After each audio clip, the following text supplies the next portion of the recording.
Hello, great മീഡിയസിലേക്ക് സ്വാഗതം. കാന്ത release ചെയ്ത് ആദ്യ ഷോകൾ കടന്ന് പിന്നീട് അങ്ങോട്ട് സിനിമയുടെ അഭിപ്രായങ്ങളും കാര്യങ്ങളും നല്ല ലെവലിൽ മുന്നോട്ട് പോകുന്നു. സിനിമയുടെ ബുക്കിങ്ങും ഉയരുന്നതായി കാണാൻ കഴിയുന്നത്. ഇന്നലെ വരെ നമുക്ക് കാണാൻ കഴിഞ്ഞത് മണിക്കൂറിൽ 1500, 2000 വരെ ടിക്കറ്റുകൾ വിറ്റ് പോകുന്നതാണെങ്കിൽ ഇന്ന് സിനിമയുടെ റിലീസിന് ശേഷം വീണ്ടും അത് ഉയരുന്ന ഒരു കാഴ്ച തന്നെ കാണാൻ കഴിയുന്നു.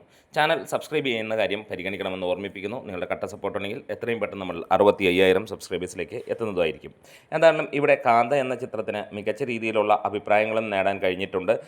എസ്പെഷ്യലി എടുത്തു പറയേണ്ട കാര്യങ്ങൾ വേറെ ഒന്നുമല്ല, സിനിമയിലെ പ്രകടനത്തിന് തന്നെയാണ് ഏറ്റവും കൂടുതൽ മാർക്ക് വീഴുന്നത്. മറ്റൊന്ന് ആർട്ട് ഡിപ്പാർട്ട്മെൻറ്റും മ്യൂസിക്കിനുമാണ്.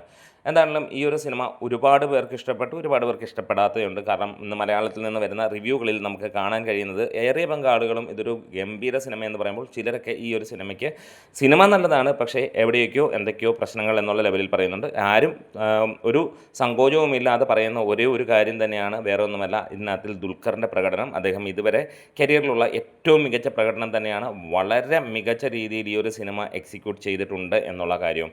ഇനി സിനിമയുടെ കളക്ഷൻ കാര്യങ്ങൾ ഇപ്പോൾ മണിക്കൂറിൽ നടക്കുന്നത് 4000-ന് മുകളിലുള്ള ടിക്കറ്റുകൾ വിറ്റ് പോകുന്നു എന്നുള്ളത് ഒരു പീരീഡ് ഡ്രാമയാണെന്നുള്ളത് നമുക്ക് ഏവർക്കും അറിയാം. അങ്ങനെ ഗണത്തിൽ വരുന്ന ഒരു സിനിമയ്ക്ക് മികച്ച അഭിപ്രായം വന്നു എന്നുള്ളത് തന്നെ വലിയ സംഭവം. അതിനകത്തിൽ തന്നെ ഏറ്റവും മികച്ച് നിൽക്കുന്നു എല്ലാ ഡിപ്പാർട്ട്മെൻറ്റുകളും എന്ന് പറയുന്നതും അതിഗംഭീരം, അല്ലെങ്കിൽ അതിലും വലിയ സംഭവം എന്ന് തന്നെ പറയാം.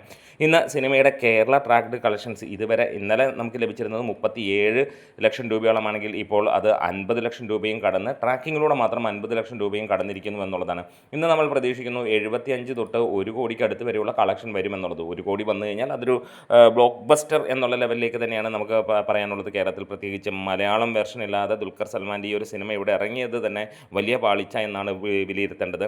30,000-ഓളം ടിക്കറ്റുകളാണ് കേരളത്തിൽ നിന്ന് മാത്രമായി വിറ്റുപോയത്. അന്യഭാഷകളിലെല്ലാം തന്നെ സിനിമയ്ക്ക് മികച്ച രീതിയിലുള്ള ഒരു അഭിപ്രായം തന്നെയാണ്. പ്രത്യേകിച്ച് തമിഴിലും തെലുങ്കിലും സിനിമയ്ക്ക് വലിയ രീതിയിലുള്ള ഒരു അഭിപ്രായം തന്നെയാണ് വന്നിരിക്കുന്നത്. എന്തായാലും ഒരു കാര്യം ഉറപ്പിക്കുകയാണ്, ദുൽഖറിൻ്റെ അടുത്ത സിനിമ കൂടി ഗംഭീരമായിട്ട് നിൽക്കുന്നു. പ്രത്യേകിച്ച് അന്യഭാഷകളിൽ നിന്നുള്ള ദുൽഖർ സിനിമകൾക്ക് വലിയ മാർക്കറ്റും വലിയ വാല്യൂവുമാകുന്നു. ഇത് ഒരു നടൻ എന്ന ലെവലിൽ തമിഴിലെയും തെലുങ്കിലെയൊക്കെ നായകന്മാരെ ഞെട്ടിച്ചുകൊണ്ട് തന്നെയാണ് ദുൽഖറിൻ്റെ ഈ ഒരു പ്രകടനം. സമീപകാലത്തൊന്നും അല്ലെങ്കിൽ നമുക്ക് ഒരു നടനിൽ കാണാൻ കഴിയുന്നില്ല. കേരളം വിട്ട് കഴിഞ്ഞാൽ, കേരളത്തിൽ ഇവിടെ മമ്മൂട്ടി ഉള്ളതുകൊണ്ട് അത് വ്യത്യസ്തത തന്നെയാണെന്ന് നമുക്കറിയാം. ഇന്ത്യയിൽ തന്നെ ഏറ്റവും കൂടുതൽ വ്യത്യസ്തമായ സിനിമകൾ ചെയ്യുന്നതും മികച്ച രീതിയിലുള്ള അഭിനയം കാഴ്ചവെക്കുന്നതും കഴിഞ്ഞ 5-6 വർഷമായി അത് മമ്മൂട്ടി തന്നെയാണ്.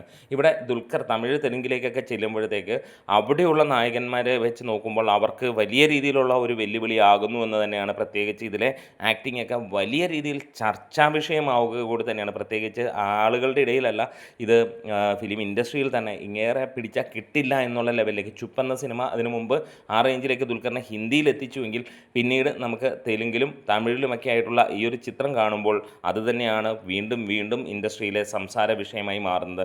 സിനിമ ഫൈനലായിട്ട് വന്നിരുന്നത് പ്രീ സെയിലിലൂടെ വന്നത് 3 കോടിക്ക് മുകളിലാണെങ്കിൽ ഇന്ന് നമ്മൾ എക്സ്പെക്റ്റ് ചെയ്യുകയാണ് സിനിമ ഒരുപക്ഷേ 8 കോടി 10 കോടി വരെ എത്താനുള്ള ചാൻസുകൾ, ഡബിൾ ഡിജിറ്റ് എത്തുമോ എന്നുള്ളതാണ് എല്ലാവരും ഉറ്റുനോക്കുന്നത്. എന്തായാലും മണിക്കൂറിലെ ടിക്കറ്റ് ബുക്കിംഗ് 4000 കടന്നിരിക്കുന്നു എന്നുള്ളത് തന്നെയാണ്. ഇനി ഈവനിങ് സംഭവം ഒക്കെ എത്തിക്കഴിയുമ്പോഴത്തേക്ക് നമുക്ക് പ്രതീക്ഷിക്കാം 6000 തൊട്ട് 8000 വരെയുള്ള, അതിന് മുകളിലേക്ക് വരികയാണെങ്കിൽ അതും ഒരു വമ്പൻ ലോട്ടറി എന്ന് തന്നെ പറയാം.